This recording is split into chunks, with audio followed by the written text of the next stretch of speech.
Welcome to my channel Bong Family Food Story and welcome to my Ramadan series recipe. আশা করছি আপনারা সবাই খুব ভালো আছেন, ভালো করে খাওয়া দাওয়া করছেন অ্যান্ড আমার চ্যানেলটাকে লাইক শেয়ার অ্যান্ড সাবস্ক্রাইব করছেন। যদি না করে থাকেন প্লিজ করে দিন। তাই আজকে আমি হাজির হয়েছি নতুন একটা রেসিপি নিয়ে, chicken kathi kebab or stick kebab or chicken stick কাবাব।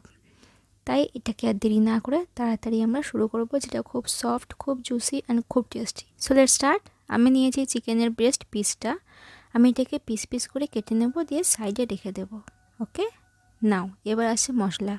আছে লবণ, টারমারিক পাউডার, কোরিয়েন্ডার পাউডার, গরম মশলা, দুটো কাঁচা লঙ্কা, কিউমিন পাউডার, আচ্ছা জিঞ্জার গার্লিক পেস্ট অ্যান্ড আছে রেড চিলি পাউডার। এটা হলো আমাদের সমস্ত মশলা, আমরা এরকম প্লেটে সাইড করে নিয়েছি। এবার নিচ্ছি একটা আলু যেটা র আছে, দুটো টমেটো আর দুটো পেঁয়াজ। ব্যাস, এগুলো হলো আমার সমস্ত ইনগ্রিডিয়েন্টস। আর দেরি না করে লেটস স্টার্ট দ্য রেসিপি।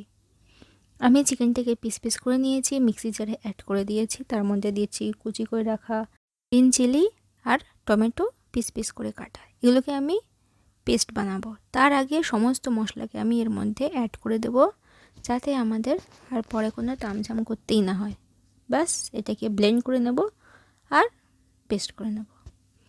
এভাবে আমার পেস্টটা রেডি হয়ে গেছে, যেটা কিনা আমার চিকেন সমস্ত মশলা আছে। এরপরে আমি এখানে দিচ্ছি গ্রেট করে রাখা আলু আর কুচি করে রাখা পেঁয়াজ, আমি চপড করে নিয়েছি রাফলি। আর দেব পাতিলেবু হাফ, তার রস, লেমন জুস। এর মধ্যে অ্যাড করব আমি 2 টেবিল স্পুন সর্ষের তেল, আপনার কাছে যে তেল আছে আপনি ইউজ করতে পারেন। এরপরে করে দেবো এটাকে মিক্স মিক্স মিক্স। এরপরে আমাদের নেক্সট স্টেজ হলো, আমি এর মধ্যে অ্যাড করব একটা হোল এগ আর দেবো ব্রেড ক্রাম্ব, যেটা আমাদের বাইন্ডিং এজেন্ট হিসেবে কাজ করবে। ওকে, ডান।